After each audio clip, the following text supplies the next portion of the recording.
Satuan Reserse Narkoba Polres Pabumuli berhasil ngamankan 2 wong pengedar narkotika jenis sabu-sabu dengan barang bukti seberat hampir 100 gram. Penangkapan ini dilakukan sesudah polisi menerima informasi dari masyarakat.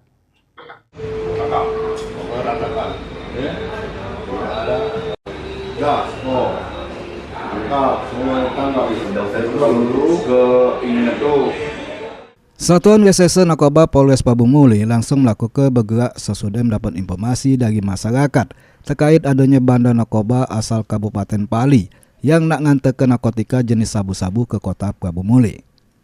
Penggerebekan dilakukan di Jalan Raya Sungai Medang Nigata, Kelurahan Sungai Medang, Kecamatan Cambai, Kota Pabumuli. Di juru operasi tersebut, petugas berhasil ngamankan 2 wong tersangka di lokasi kejadian, masing-masing berinisial HI sama EL. Dari tangan kedua tersangka, polisi ngamankan barang bukti narkotika jenis sabu-sabu dengan berat total 98,43 gram.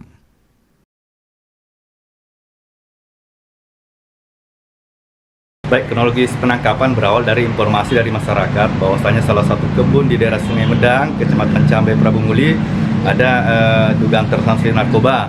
Sehingga dengan adanya informasi tersebut, kami dari Satres Narkoba melalui Kasat, saya sendiri beserta kanit dan anggota langsung menuju ke TKP. Setelah kami identifikasi terduga pelaku dan lokasi, kami langsung merapat dan langsung mengamankan 2 orang pelaku tersebut. Berapa banyak bahan yang diamankan?